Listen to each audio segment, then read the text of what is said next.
Aleluya, aleluya, aleluya. Aleluya, aleluya.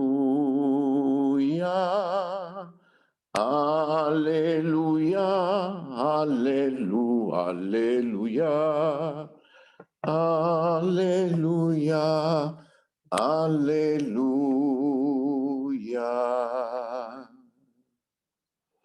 Yo soy la luz del mundo, dice el Señor. El que me sigue tendrá la luz de la vida. Aleluya, aleluya, aleluya. Aleluya, aleluya. Aleluya, aleluya, aleluya. Aleluya, aleluya.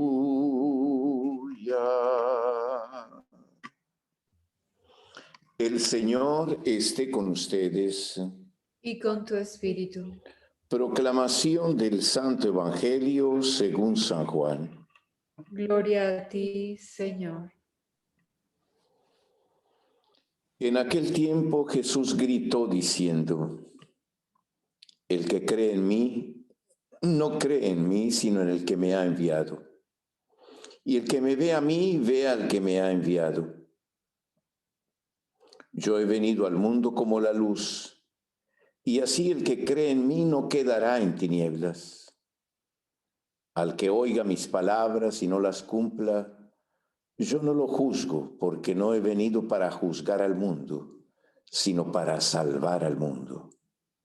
El que me rechaza no acepta mis palabras, tiene quien lo juzgue. La palabra que yo he pronunciado, esa lo juzgará en el último día, porque yo no he hablado por cuenta mía. El Padre que me envió es quien me ha ordenado lo que he de decir y cómo he de hablar. Y sé que su mandato es vida eterna. Por tanto, lo que yo hablo, lo hablo como me ha encargado el Padre. Palabra del Señor. Gloria a ti, Señor Jesús. Nos podemos sentar para rever un tanto nuestras lecturas del día de hoy. Los hechos de los apóstoles tienen una razón para ser contados. No solo tal vez intentar como reconstruir la historia de la primera comunidad, sino mostrarnos también cómo la comunidad va creciendo en número a partir del anuncio y de la acción misionera que se realiza, yendo más allá incluso de las fronteras en las que estaban encerrados. Ya no es solo Jerusalén, ya no es solo la Galilea, ya no es solo Israel, es también las otras naciones. Y vamos a encontrar nombres ya que aparecen de todas las clases sociales y de todos los niveles. Bernabé, Saulo, Marcos, el evangelista, que se unen todos para comenzar a realizar esos viajes en los que se anuncia el evangelio y se va en búsqueda de la fundación de comunidades. O sea que al mismo tiempo que el evangelio es un anuncio personal, es también un llamado a configurar una comunidad. Y es esto lo que distingue la iglesia. Cuando Pablo habla de la iglesia de Éfeso, está hablando de la comunidad, no tanto de la construcción que existe como el templo, ¿no? Está hablando de la comunidad. De eclesia mismo quiere decir en su significado etimológico la asamblea, la comunidad reunida, la comunidad que anuncia y que vive y que celebra, que ora, que vive también una vida fraterna, la comunidad que está en torno del evangelio. Y vemos que ya aparecen nombres de esas comunidades para mostrar cómo todos hacen parte Niger, Lucio, el de Cirene, Manaén, hermano de leche del tetrarca Herodes, y Saulo. O sea que hay de todas las condiciones sociales, incluso que no son judíos de origen, y todos celebran juntos y ayunan. Y en medio de esta reunión comunitaria, todos son movidos por el Espíritu de Cristo resucitado, el Espíritu Santo, que es quien mueve sus corazones y que intenta de orientarlos difícilmente, diferentemente de una política. Se trata de colocarse en sintonía con Dios y de ver, digamos, cuáles aquellos que se pueden dedicar al anuncio verdadero del Evangelio en torno de la vida que ellos llevan y de aquellos que ellos son en su corazón. Por eso se va a separar a Bernabé y a Saulo para realizar esa obra del anuncio en medio de los paganos y viajar juntos. O sea que nos muestra cómo en la iglesia hay una acción del Espíritu Santo que intenta como mover los corazones y alejarlos de toda influencia humana, de toda deseos así como de promoción personal, ¿no? Todo eso es algo que la iglesia no puede adquirir porque entonces pone barreras a la acción misma del Espíritu y se vuelve una acción simplemente humana. Es por eso que hay que continuamente purificar nuestros criterios, confrontarnos un poco en nuestro interior y saber que respondemos tal vez a esa acción, a esa inspiración del Espíritu de Cristo resucitado, que es todavía aquel que mueve nuestras acciones y nuestros criterios. Y es ahí en donde Pablo está llamado a dejarse llevar por este Espíritu y recibir de él esa misión de ir a anunciar a los pueblos paganos, o sea, aquellos que no tienen fe, y llamarlos a la fe. De hecho, muchos se convertirán. Pero una de las cosas más interesantes que aparece es la manera como Jesús se presenta. He venido al mundo como la luz, y así el que cree en mí no quedará en las tinieblas.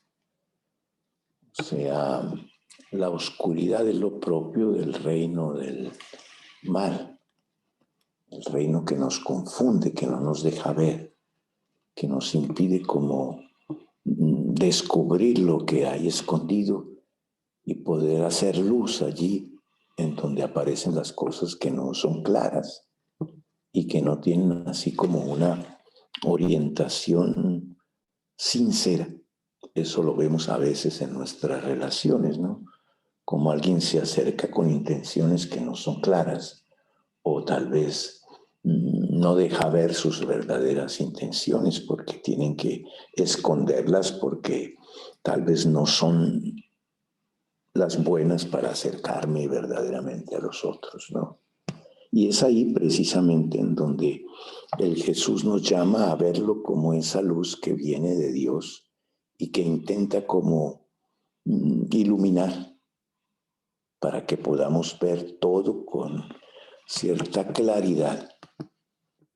Es por eso que uno de los esfuerzos que tenemos que hacer nosotros en nuestro discernimiento personal y en nuestro discernimiento también de los otros es poder hacer luz, y esa luz que penetra el corazón no es solo una luz exterior que nos permite vernos en nuestro aspecto físico o tal vez vernos en el exterior a nivel de la piel, ¿no? Es poder, una luz que penetre verdaderamente el corazón y que toque las intenciones mismas de lo que llevamos dentro, ¿no?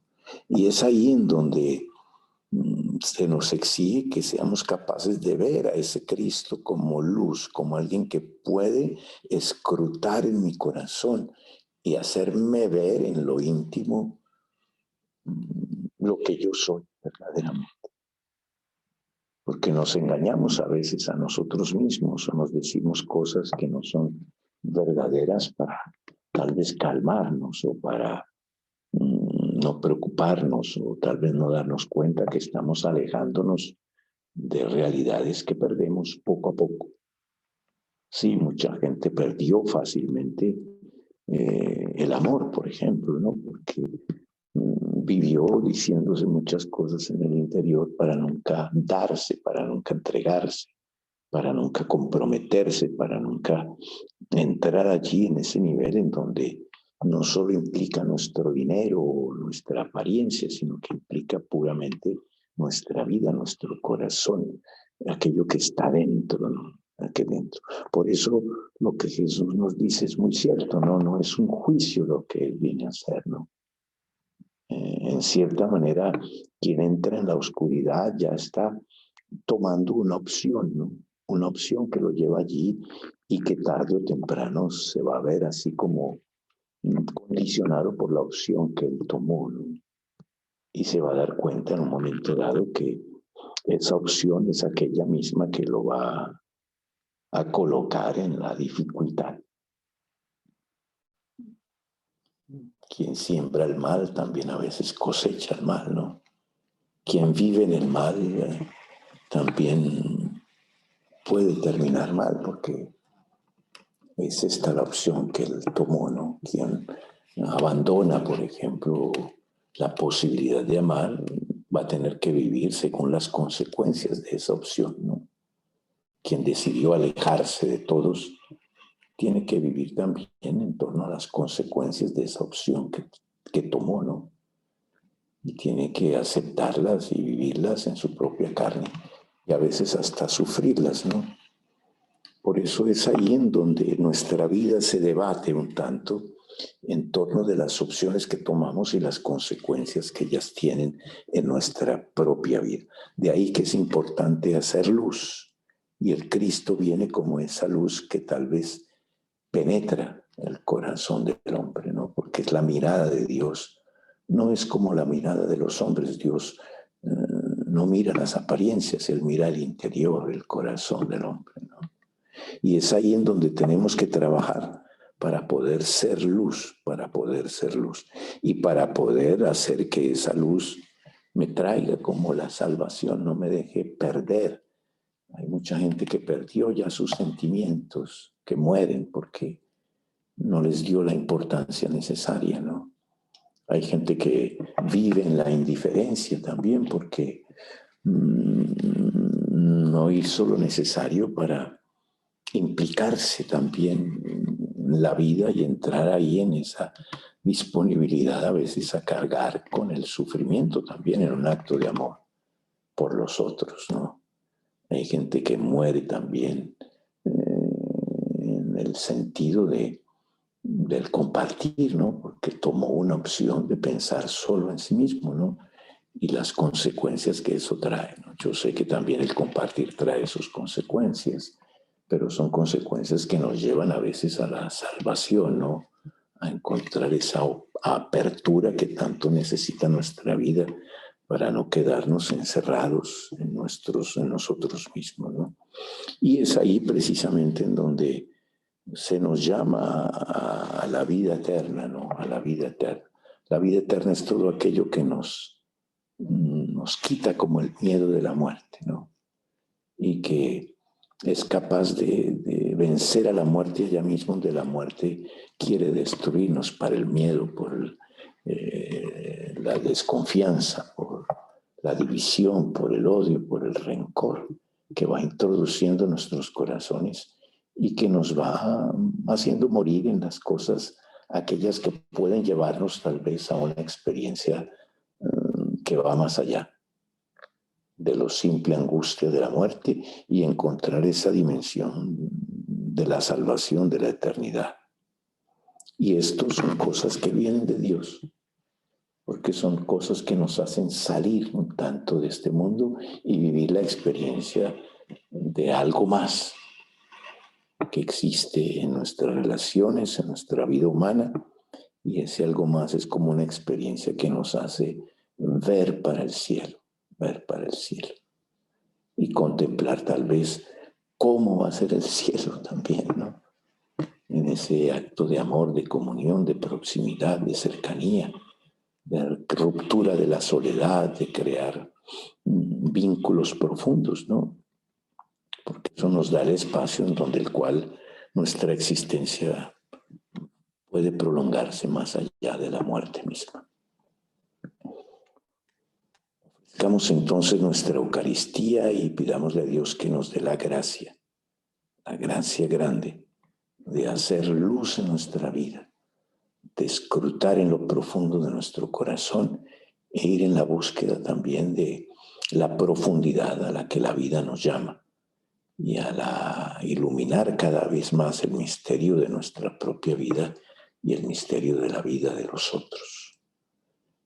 Porque solamente haciendo luz podemos tal vez no perdernos y no perder muchas veces aquello que realmente perdura, que permanece, que no se acaba, que no pasa.